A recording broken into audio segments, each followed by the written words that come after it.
Folks, Neev Chopra is again with us today, and is very sad because his last prediction against of South Africa versus New Zealand got very much wrong. It was a nerve-wracking game. New Zealand won that game 20 odd runs. It was a what you call outclassing game, but South Africa also played well. So, Neev, today we will talk about Zimbabwe versus New Zealand, the third T20 international match of this Tri series. So, what do you think of Zimbabwe? Right, the underdogs, they have a chance because New Zealand they also had a very topsy-turvy game. They almost could have lost the game and they won as well. It's a combined story, mixed story. Yeah, so basically, I really like the Zimbabwe's bowling attack with Blessing Muzarabani. Then also, obviously, I like Richard Nagavara. I also like Trevor Gwandu. And all three of them could really have a big impact, especially if New Zealand plays their second team. All three of them could limit them because, as we saw with South Africa's second bowling attack only helped cause New Zealand to fall to 70 for 5 before Tony Robinson went off. But here I feel like Richard Nagawara, Blessing Muzarabani, and Trevor Gowando could do an even better job and limit them even more. Yeah, you have a point, but the problem for New Zealand is also their batting lineup. They had so many batters, but still they falter.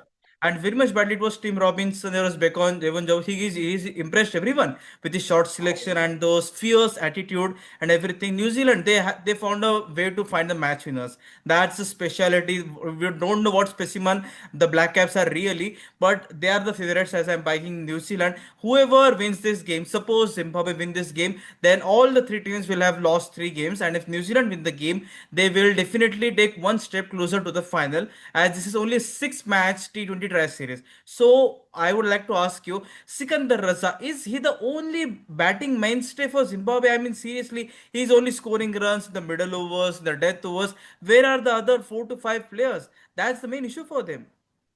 So the thing is, Brian Bennett, he's a really good option at like the up top, but Wesley Maraviri has been really struggling, especially against top nations.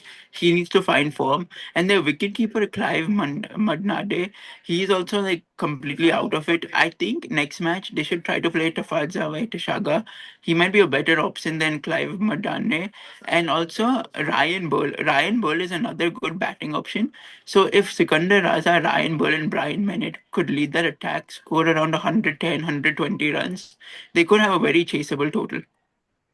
Yeah, but Zimbabwe needs to have life beyond Sikandar Raza if they want to at least make a mark. See, winning Tri Series and making it to the final is a very huge, high octane challenge for them to go to that place. But at least they should compete. Score around 170, 180. That is a at least competitive score. 140 is not.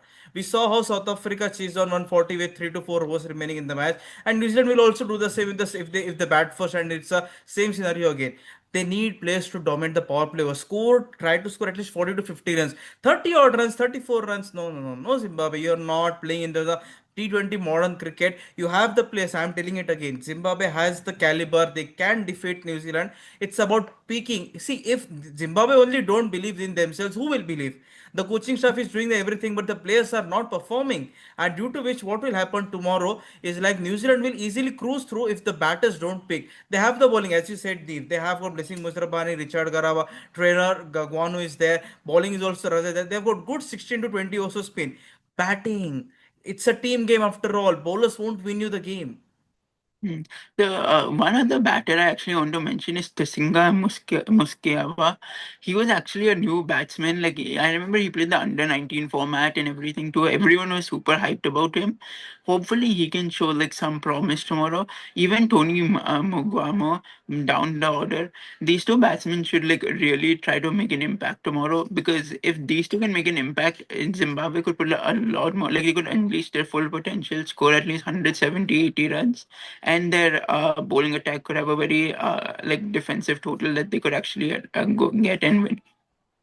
Yeah, let's see how Zimbabwe if it speaks or not because New Zealand they pulled off a heist, we can say, or they almost won by losing the game. It was quite a complicated one, that New Zealand, South Africa, New Zealand game. So let's see who wins. Thank you, Neev, for joining us. The halfway of the T20 Tri Series is there for us. We will connect again for the next match, the fourth one, and also we will see how the points table rack up and everything. Zimbabwe, we want you to win. Even if I'm supporting New Zealand, no, I want Zimbabwe to win this game to spice the Tri Series. Man, not every day you see a high voltage T20 Tri Series. Come on, Zimbabwe, you can do it. So thank you, Deep, for joining us. We will be back in the next video with you. Hopefully, this time your prediction again goes wrong. After, as you said, South Africa versus New Zealand, you back South Africa, they lost, and here also you're backing Zimbabwe. But let's see. Thank you, everyone. Bye.